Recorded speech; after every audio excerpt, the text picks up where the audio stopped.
ស្ងាត់ឈឹងមានតែរូបខ្ញុំនិងភាពឯកោបន្ទប់ដងងឹតលើតែសំឡេងបេះដូងស្រែកធ្នូព្រោះស្អាតបរិសុទ្ធអ្នកនេះកំពុងលិចលង់ក្នុងទឹកភ្នែកហូរព្រោះតែភាពអៀនខ្មាំងទៅបាត់បង់មនុស្សស្រីដែលខ្លួនស្រឡាញ់យើងធ្វើការជាមួយគ្នាសាច់សាបាយផ្អែមលើហើមរាល់ថ្ងៃបងជាស្ត្រីរៀមច្បងមានមិនស្នេហ៍បំបាក់បេះដូងប្រកជ័យ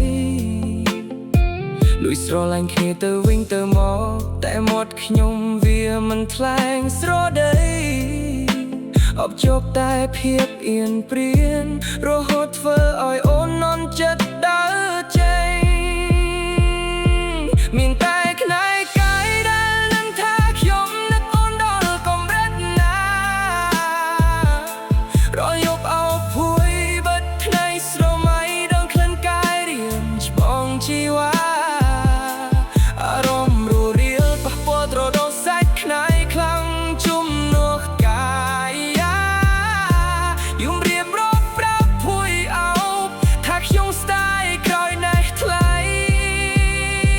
មិនក៏ខ្ញុំអៀនលេះមិនក៏មិនហ៊ានសាភាពប្រាប់ស្រីរហូតដល់អូនសំបាយទប់ដឹងថារាងកាយនេះរងាអឹបបីចងចាំកាប់នៃនំស្នាមញញឹមពេលយើងនៃសាយក្បែរគ្នាកាយវិការស្និទ្ធស្នាលធ្វើឲ្យប្រុសកន្លងមិនណែតនឹងណកញ៉ោអោរ៉ាពេលនេះសល់តែពួយនំខ្នែជាមិត្តព្រមក្រែនៃខ្ញុំសោកាកំដៅដែលអូនធ្លាប់ដល់ឲ្យត្រូវជំនួសដោយរំណប់ទឹកភ្នែកមានតែក្នែកកាយដែលដឹងថាខ្ញុំនឹកអូនដល់កម្រិតណារាល់យប់អោបភួយបិទភ្នែកស្រមៃដល់ក្លិនកាយរៀមច្បងជីវ៉ាអារម្មណ៍រលាលប៉ះពាល់ត្រដោសាច់ក្នែកខ្លាំងជំនួសកាយយំរៀបរាប់ប្រាប់ភួយអោបថាខ្ញុំស្ដាយក្រោយណាស់ថ្លៃមិនក៏ខ្ញុំអៀនលេះ